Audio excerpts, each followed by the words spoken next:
Welcome back, guys. My name is Kaylee, and this is Elevate, where we are lifting our faith and strengthening our lives one week at a time. This is week 2 of our New Testament Elevate series, and today we are diving into the context of the book of Mark so we can understand what God was saying then and what He's saying to us now. And without further ado, let's get into the video.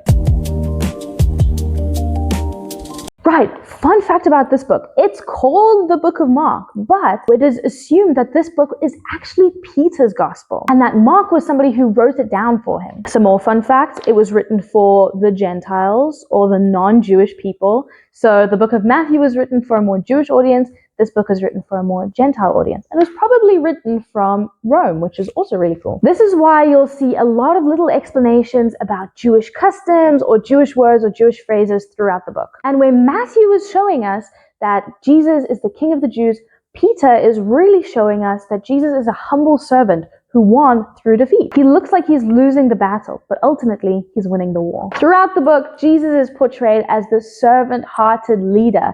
He doesn't have a genealogy like Matthew did. He's going from place to place immediately and really doing things. There's an emphasis on his actions and his deeds like a servant. And we're not meditating on the law as much as we did in the book of Matthew. This book really shows us the humanity of Jesus by showing us the things that he did, and then it highlights for us him as the Messiah and the Son of God, really pointing out that Jesus was a savior who came to be a humble servant. And that's why that verse is so important. For even the Son of Man came not to be served, but to serve. It shows us that leadership is service-based.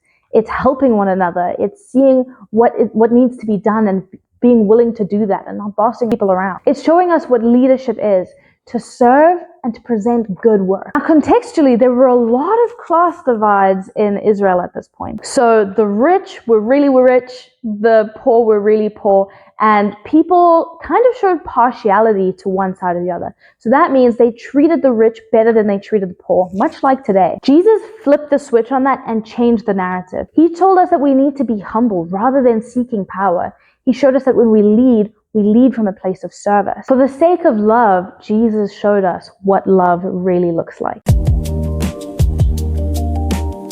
Thanks for watching, guys. Our faith is something that needs to be nurtured and grown, so let the word come alive for you this week. Don't just talk the talk, let's walk the walk and continue to elevate our faith. I'll see you next week. Bye!